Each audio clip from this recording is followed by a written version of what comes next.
अस्सलाम वालेकुम। अच्छा, आज के इस लेक्चर में हम ये देखेंगे कि पहले हमने क्या पढ़ा और आज का नया टॉपिक देखेंगे। तो कंप्यूटर आर्किटेक्चर का हमने चैप्टर स्टार्ट किया था।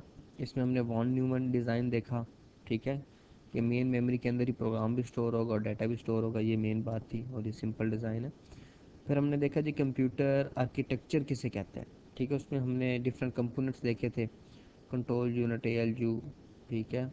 उसके अलावा मेन मेमोरी थी उसके अंदर, और उसके अंदर IO यूनिट था, बस इंटरकनेक्शन थे। तो ये डिफरेंट कंपोनेंट्स थे। तो कंप्यूटर आर्किटेक्चर क्या था कि ये कंपोनेंट आपस में एक दूसरे से कैसे कनेक्टेड है, इसको हम कहते हैं जी ये कंप्यूटर आर्किटेक्चर। फिर इन कंपोनेंट के अपने क्या क्या फंक्शंस हैं, इसको हमने देखा था। फिर हमने आगे जो सा है इसका, हाँ जी, बस इंटरकनेक्शन में देखा था कि वो जो डिवाइसेस आपस में एक दूसरे से कम्युनिकेट करती है, बस इंटरकनेक्शन से करती हैं। फिर उसमें हमने देखा था कि कंप्यूटर बस में इसी को एक्सप्लेन किया गया बस। और टाइप्स ऑफ बसेस में देखा था कि सिस्टम बसेस क्या करती हैं कि CPU और मेन मेमोरी के दरमियान जो कम्युनिकेशन है वो सिस्टम बसेस के थ्रू होती है, और CPU और पेरिफेरल डिवाइसेस के दरमियान जो कम्युनिकेशन होती है वो एक्सपेंशन बसेस के थ्रू होती है। ठीक है, ये तो कंप्यूटर आर्किटेक्चर का पार्ट ही था, तो मैंने इसको साथ ही एक्सप्लेन कर दिया। ठीक है, अच्छा जी। उसके बाद हमने डिफ़ाइन किया था IO यूनिट को भी, ठीक है, कि IO यूनिट बेसिकली क्यों लगाया गया। अगर हम कंप्यूटर आर्किटेक्चर को देखें यहाँ पर, आई थिंक इसको सेव किया होगा, हाँ जी, यहाँ पर आप ये चीज़ देखें। आज हमारा जो टॉपिक है वो है IO यूनिट, ठीक है। ये पहले हमने कंपोनेंट्स देख लिए, CPU क्या करता है, मेन मेमोरी क्या होती है, ठीक है, peripheral devices, input output devices का हमें पता है। फिर हमने ये सिस्टम बसेस को ये बस इंटरकनेक्शन है बेसिकली सारा। तो इसमें सिस्टम बसेस आ गई और इसमें एक्सपेंशन बसेस आ गई। सिस्टम बसेस कौन सा है, जो CPU और मेन मेमोरी के दरमियान कम्युनिकेशन करती हैं, सिस्टम बसेस। एक्सपेंशन बसेस कौन सी होती हैं, जो कि CPU और पेरिफेरल डिवाइसेस के दरमियान कम्युनिकेशन करा रही थी, वो एक्सपेंशन बसेस होती है। तो हमने अब ये देखते हैं कि IO यूनिट यहाँ पर हमने यहाँ पर इसको एक्सप्लेन करना है। अब यहाँ पर ये चीज़ देखें कि CPU और मेन मेमोरी के दरमियान देखें कम्युनिकेशन जो सी है वो डायरेक्ट हो रही है, मतलब डायरेक्ट हो रही है, मीन उसके थ्रू सिर्फ ये बसेस हैं, ठीक है। इन बसेस के थ्रू कम्युनिकेशन हो रही है इन कंपोनेंट्स के दरमियान। लेकिन इसमें देखें, इसमें कोई बीच में तो कंपोनेंट को नहीं लगा हुआ। देखें, CPU और पेरिफेरल डिवाइसेस के दरमियान एक IO यूनिट लगा हुआ है जिसके थ्रू CPU इसके साथ कम्युनिकेट कर रहा है। मतलब यहाँ आ रहा है, यहाँ से IO यूनिट में आता है, IO यूनिट फिर इधर भेजता है, इधर ये वाले जो पेरिफेरल डिवाइस है ये IO यूनिट को भेजती है, IO यूनिट जो है CPU को भेजता है। तो बात यह है कि CPU और मेन मेमोरी के दरमियान तो हमने कोई ऐसा यूनिट नहीं लगाया, लेकिन CPU और पेरिफेरल डिवाइसेस की तरफ हमने ये यूनिट लगा दिया। तो बात यह है कि ये हमने यहाँ क्यों यूनिट लगाया। यहाँ पे भी तो हम डायरेक्ट कम्युनिकेशन करवा सकते थे, बिल्कुल हम करवा सकते हैं डायरेक्ट कम्युनिकेशन, लेकिन उसमें बात यह है कि यहाँ पे देखिए, यहाँ पे CPU डायरेक्ट किससे कम्युनिकेट कर रहा है, मेन मेमोरी से। और मेन मेमोरी का यहाँ से लेकर यहाँ तक स्ट्रक्चर एक ही है। इसका मेन मेमोरी का स्ट्रक्चर भी देखेंगे कि रैम का स्ट्रक्चर कैसे होता है। तो उसमें बेसिकली यहाँ पर हम क्या कह रहे हैं कि यहाँ पे जो स्पीड उसको मिल रही है वही स्पीड यहाँ पे मिल रही है। रैम एक ही तरह की चिप है, एक ही तरह का सेमीकंडक्टर से बनी हुई चिप होती है, एक ही तरह का यहाँ पे मटेरियल है, ठीक है। लेकिन अगर आप यहाँ पर देखो कि पेरिफेरल डिवाइसेस का बिल्कुल डिफरेंट है। माउस जो सा है वो डिफरेंट तरीके से वर्क कर रहा है, उसकी स्पीड डिफरेंट तरीके से होगी, उसका फंक्शन डिफरेंट तरीके से, उसका ट्रांसफरिंग जो टाइम है या रिसीविंग टाइम है या कैपेसिटी है वो डिफरेंट होगी। मॉनिटर की जोन सी है उसका काम करने का वे डिफरेंट है, उसकी ट्रांसफर स्पीड जोन सी है या रिसीविंग स्पीड जोन सी है वो डिफरेंट होगी। इस तरह अगर हम प्रिंटर लगा दें, इसी तरह हम यहाँ पे और डिवाइसेज जो इनपुट आउटपुट या पेरिफेरल कैमरा लगा दें, ये सारी डिवाइसेज जोन सी हैं, इनका अपना फंक्शन डिफरेंट है, इनकी एक्सेस स्पीड अपनी है। जबकि मेन मेमोरी देखिए, मेन मेमोरी में एक ही किस्म का स्ट्रक्चर है और एक ही किस्म की स्पीड आ रही है यहाँ पर भी, यहाँ पे। तो अब यहाँ पे इशू ये था कि अगर हम डायरेक्ट कम्युनिकेट करवाते तो उसमें यह था कि CPU को बहुत ज़्यादा इसमें टाइम एडजस्ट लगता कि जब मैंने माउस को भेजनी है इंस्ट्रक्शंस, या उसको कोई बात बतानी है, या उसको कोई सिग्नल कन्वे करने हैं, तो उसकी ट्रांसफर स्पीड उसके हिसाब से पहले उसको एडजस्ट करनी पड़ती। मॉनिटर के लिए उसको मॉनिटर से एडजस्ट करनी पड़ती। अगर यहाँ पे प्रिंटर लगा होता तो प्रिंटर के साथ अपनी लगे, कैमरा लगा होता तो कैमरे के साथ उसको अपनी एडजस्टमेंट स्पीड की। तो इसमें बहुत ज़्यादा CPU का जो टाइम है वो वेस्ट होता कि वो यहाँ पर उसको जो उसको ट्रांसफर स्पीड एडजस्टमेंट में उसको टाइम लगता, ठीक है। तो यहाँ पे जो उसको टाइम लग रहा है यहाँ पे फिर लाजमी बात है उसकी परफॉर्मेंस पे इम्पैक्ट पड़ता। तो उसने यहाँ पे भी कम्युनिकेट करना है, उसने यहाँ पे भी कम्युनिकेट करना है, यहाँ पे कम्युनिकेट करेगा तो उसको अपनी अपने लिहाज से स्पीड को सेट करना पड़ेगा, यहाँ पे कम्युनिकेट करेगा तो यहाँ पे अपने लिहाज से उसको सेट करना पड़ेगा। तो इसलिए हमने क्या किया, हमने एक आई यूनिट लगा दिया कि CPU आई यूनिट से कम्युनिकेट करेगा अपनी एक ही स्पीड के साथ, और आई यूनिट फिर आगे देखेगा कि माउस को मैंने किस स्पीड से डेटा ट्रांसफ़र करना है, मॉनिटर को किस स्पीड से करना है, प्रिंटर को किस स्पीड से करना है। तो ये आई यूनिट का काम है। इससे क्या होगा कि CPU को अब एडजस्ट नहीं करना पड़ेगा, CPU एक ही स्पीड से आई यूनिट को वो जो ट्रांसफरिंग है वो देता रहेगा, और आई यूनिट इसको CPU के हिसाब से इसको डेटा जो है वो प्रोवाइड करता रहेगा, ताकि ये इसके ऊपर कोई ना कोई वर्क करके इसको फिर रिजल्ट प्रोड्यूस करके दे। ठीक है, तो इसलिए हमने ये आई यूनिट लगा के दी। तो इससे क्या बेनिफिट होगा, इससे परफॉर्मेंस बढ़ेगी, इससे CPU का टाइम जो सा है वो वेस्ट नहीं होगा, इससे ओवरऑल हमारे सिस्टम की फंक्शनैलिटी जो सी है उस पर फ़र्क नहीं पड़ेगा और परफॉर्मेंस बढ़ेगी। ठीक है, तो ये आई यूनिट है, तो उसको आप एक दफ़ा थोड़ी रीड कर लेते हैं। तो यहाँ पे क्या आ रहा है जी, डिस्क्राइब अ यूनिट करें जी। The I unit is an important component of computer system. ठीक है, कंप्यूटर सिस्टम का इंपॉर्टेंट कंपोनेंट है। A computer system has many input और आउटपुट डिवाइसेज। ठीक है, वो कह रहा है कंप्यूटर की बहुत सी इनपुट आउटपुट डिवाइसेज होती हैं। यही वाली इनपुट और आउटपुट, ये जो पेरिफेरल डिवाइसेज की मैं बात कर रहा हूँ। तो डिवाइसेज होती है, these devices are different from one another in the organisation. वो कह रहा है कि ये डिवाइस एक दूसरे से डिफरेंट होती है इन दर ऑर्गेनाइजेशन, मतलब इनका काम करने का तरीका इसका डिफरेंट है, इसका डिफरेंट है। फिर कह रहा है the data transfer rates handle by these devices are also different. वो कह रहा है कि ट्रांसफर रेट्स इन डिवाइसेज का डिफरेंट है, मॉनिटर का डिफरेंट है, माउस का डिफरेंट है। ठीक है, they also support different format of data.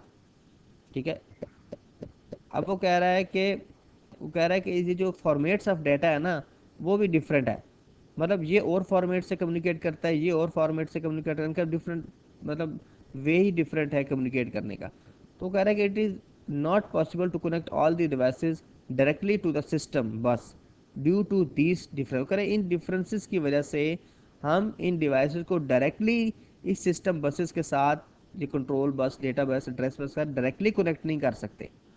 ठीक है, क्योंकि इसका फॉर्मेट डिफरेंट है, ऑर्गेनाइजेशन डिफरेंट है, काम करने का वे डिफरेंट है, तो इसको हम डायरेक्ट कनेक्ट नहीं कर सकते।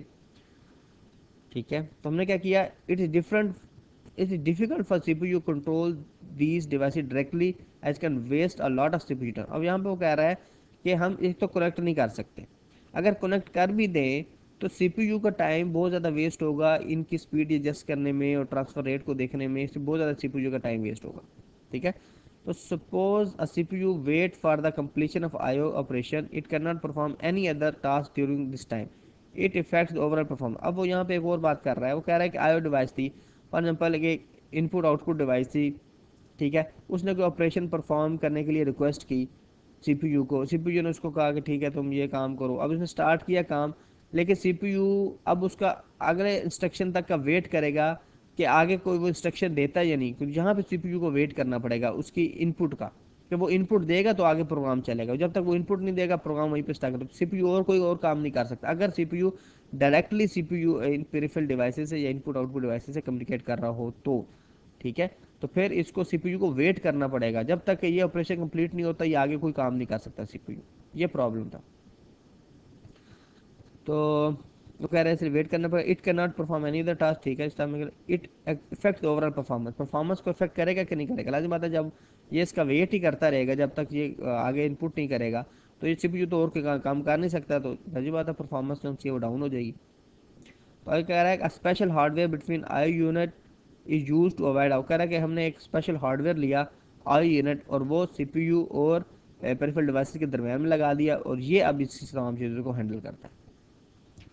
ठीक है, ये पढ़े, it works N interface between CPU and, ठीक है, CPU और आई डिवाइसेस के दरमियान इसको यूज़ किया गया इंटरफेस के तौर पे। It carries out IO task without involving CPU directly. वो कह रहा है कि ये खुद IO इनपुट आउटपुट को हैंडल करता है, CPU को डायरेक्टली मतलब इन्वॉल्व नहीं करता। ठीक है, ये यही इसको हैंडल करता है। ठीक है, the IO unit is connected to the bus. IO unit किससे कनेक्टेड होता है, बस से। ये देखो ये बस से कनेक्टेड है। ठीक है, और the processor and all other devices are connected to the I unit. ठीक है, प्रोसेसर ऑल डिवाइसेस आर, ठीक है, प्रोसेसर और दूसरे डिवाइसेस किससे कनेक्टेड होंगे, IO डिवाइसेस से। इसको थोड़ा सा अगर मैं साइड पे कर लूँ, यहाँ पर ठीक है, तो देख लें यहाँ पर क्या हो रहा है कि ये प्रोसेसर और ये जो इनपुट डिवाइस है दोनों किसी, ये इससे कनेक्टेड है और ये इससे कनेक्टेड है, ये बात कर। अच्छा, रिस्पॉन्सिबल आईओ यूनिट की क्या है? आईओ यूनिट की रिस्पॉन्सिबिलिटी क्या है? It monitor the states of different devices attached. वो डिफरेंट डिवाइसेज की स्टेट्स चेक करता रहता है कि इसकी कौन सी स्टेट, अभी ये वर्किंग कर रहा है, वर्किंग स्टेट में है या नहीं वर्किंग स्टेट में है।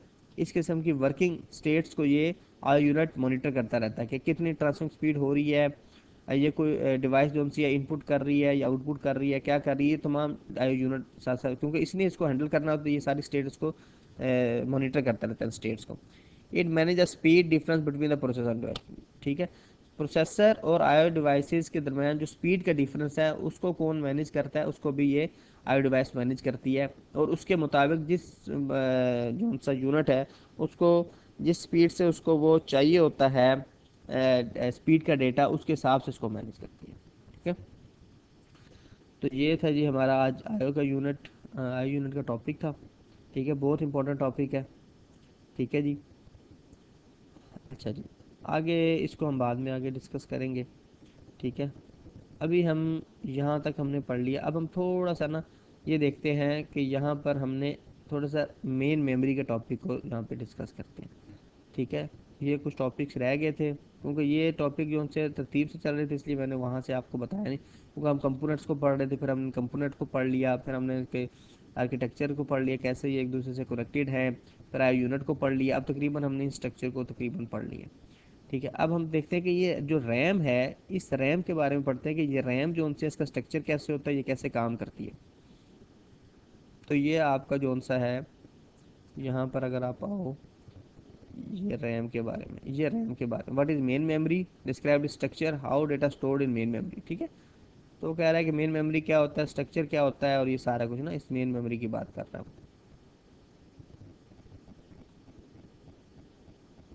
तो यहाँ पर अगर हम देखें, ठीक है, मेन मेमोरी, तो यहाँ पे अब देखें कि ये मेन मेमोरी जो सी है, इधर हम अगर बात करें तो यहाँ पे असल में देखें ये मेन मेमोरी जो से यहीं पे सारा काम हो रहा होता है, इसलिए हम इसको वर्किंग एरिया भी कहते हैं। पहले भी हम पढ़ चुके हैं, इसको वर्किंग एरिया कहते हैं, क्योंकि इस एरिया के अंदर हम जो से काम कर रहे होते हैं। अब इसका स्ट्रक्चर कैसे होता है? इसका स्ट्रक्चर ऐसे होता है कि ये सारा का सारा जो है एक खास चिप होती है, इसको हम कहते हैं कि एक चिप होती है जो कि हमारे सिस्टम के अंदर लगती है, इसको एक चिप होती है। अब इस चिप के अंदर क्या होता है, एक सेमी कंडक्टर्स होते हैं जो कि जिनसे ये चिप बनती है। ठीक है, अब सेमीकंडक्टर्स क्या होते हैं, उसके अंदर क्या होते हैं, उसमें डिफरेंट सेल्स होते हैं। ठीक है, thousand and millions of cells होते हैं, और उन सेल्स में एक जो सी है ना, एक बिट ऑफ डेटा स्टोर होता है, मतलब एक बिट स्टोर हो सकती है उन सेल्स में। अब ये बिलियंस और मिलियंस ऑफ सेल्स जो से मिलकर हमारी जो सी है वो जब बनती है, तो हमारे सेमीकंडक्टर होते हैं, सेमीकंडक्टर से मिलकर हमारे जो सा ये रैम बनती है। ठीक है, अच्छा, अब वो जो बिट्स होती है ना, 8 8 बिट्स का हम एक एक उनको इकट्ठा करते हैं। इन 8 बिट्स को यहाँ इकट्ठा कर दी, 8 बिट्स को यहाँ इकट्ठा कर दी, 8 बिट्स को यहाँ इकट्ठा कर दी, 8 बिट्स को यहाँ इकट्ठा। तो इन 8 बिट्स को हम एक नंबर असाइन करते हैं, मतलब जीरो नंबर असाइन करते हैं, एड्रेस असाइन करते हैं, ये जीरो एड्रेस है, ये वन एड्रेस है, टू एड्रेस, ताकि इन एड्रेसेस पे जाकर हम कोई ना कोई डाटा को स्टोर कर सकें। तो ये 8 बिट्स होती हैं, तो एक बाइट के को हम एक एड्रेस असाइन करते हैं। ठीक है, ये मेमोरी का इस तरह करके स्ट्रक्चर। अगर हम पढ़ ले तो अब देखें यही बातें इसमें यहाँ पर भी लिखी हुई हैं। अच्छा, मेन मेमोरी इंपॉर्टेंट कंपोनेंट है जी। It use to store program and data, हमें पता है प्रोग्राम में डेटा को स्टोर करने के लिए यूज होता है। इसको वर्किंग एरिया भी कंप्यूटर का कहते हैं। ठीक है, कंप्यूटर इसके बगैर काम नहीं कर सकता। स्ट्रक्चर है मेन मेमोरी क्या? Main memory modern computer built in form chip होती है जनाब। This chip is made of semi conductor material. ये चिप किससे बनती है जनाब? सेमी कंडक्टर का मटीरियल होता है, उससे ये बनती है। अच्छा, अब इस चिप कंसिस्ट क्या होता है? थाउजेंड और मिलियंस ऑफ सेल्स, ये मैंने बताया कि मिलियन ऑफ सेल्स होते हैं, और ईच सेल्स कितना? एक बिट को स्टोर करता है। The cells in main memory are logically organise a group of 8 bits. वो कहता है ये सेल्स को हम कैसे ऑर्गेनाइज करते हैं? लॉजिकली 8 बिट्स को ऑर्गेनाइज करते हैं, और फिर इस 8 बिट को हम एक नंबर असाइन करते हैं। One group of 8 bits is known as byte. इसको हम 8 बिट्स को बाइट कहते हैं। Each byte in the memory assign a unique number. इस एक बाइट को हम एक नंबर असाइन करते हैं, और ईच सेल, अच्छा जो यहाँ पे this number is known as the address of the byte. इसको हम कहते हैं कि उस बाइट का क्या जी? एड्रेस है। अब इसको जनाब कहता है एक्सेस आप कैसे करेंगे? Main memory sequence of bytes. वो कह रहा है मेन मेमोरी क्या होती है? सीक्वेंस ऑफ बाइट्स होती है, इस तरह करके ना बिल्कुल सीक्वेंस होती है। तो CPU and other components can access any byte of main memory specifying its address. ठीक है, वो किसी भी एड्रेस को सीपीयू मतलब डायरेक्टली वो 2 को एक्सेस कर सकता है, 1 कर सकता है, यहाँ पे कोई 35 है, यहाँ पे 100 है, किसी को भी एक्सेस कर सकता है। Different bytes can be access randomly. ठीक है, वो डिफरेंट कर सकते हैं। The main memory is build from electronic components. अच्छा जी, इलेक्ट्रॉनिक कंपोनेंट से ये बिल्ड होती है। और accessing any part of memory takes equal time. वो कह रहा है कि यहाँ से एक्सेस करो, यहाँ से एक्सेस करो, इक्वल टाइम है। ठीक है, वो कह रहा है नो मैकेनिकल मूवमेंट, इसमें कोई मोटर वगैरह नहीं लगी होती। No mechanical movement is required by data. कह रहा है जब डेटा को एक्सेस करना हो तो कोई मोटर नहीं लगी होती जो उसको घुमाती है। ठीक है, that is why the main memory. वो कह रहा है इसलिए जो उनसे मेन मेमोरी ज़्यादा फास्ट है, कुछ मोटर वगैरह नहीं लगी हुई, बल्कि डायरेक्टली जिसने एक्सेस करना होता है वो एक्सेस कर लेता है। ठीक है जी। मैग्नेटिक, वो कह रहा है जी इसलिए ये फास्ट है क्योंकि वो जो हमारी हार्ड डिस्क होती है, मैग्नेटिक उसको डिस्क कह रहे हैं, मैग्नेटिक हार्ड डिस्क को कहते हैं, उसके अंदर हमारी मोटर लगी होती है। ठीक है, तो उस मोटर की वजह से स्लो होती है। ठीक है, there are two types of main memory, RAM and ROM. कह रहे हैं मेन मेमोरी की 2 टाइप्स होती हैं, एक रैम होती है और एक रोम होती है। ठीक है, मेन मेमोरी के अंदर ही आती है रैम भी और रोम भी। ठीक है, इन दो को हम नेक्स्ट जो लेक्चर होगा उसमें हम डिस्कस करेंगे। ठीक है, तो आज हमने बेसिकली किसी को देखा, आयो यूनिट को हमने देखा कि आयो यूनिट क्यों लगाया गया है, इसके क्या फ़ायदे हैं, क्यों ज़रूरी था इसको लगाना। और फिर हमने मेन मेमोरी को पढ़ा कि मेन मेमोरी बेसिकली इसका स्ट्रक्चर क्या होता है और ये काम कैसे करता है। ये हमने मेन मेमोरी के बारे में पढ़ा। चलें ठीक है जी, बहुत शुक्रिया, अल्लाह हाफिज़।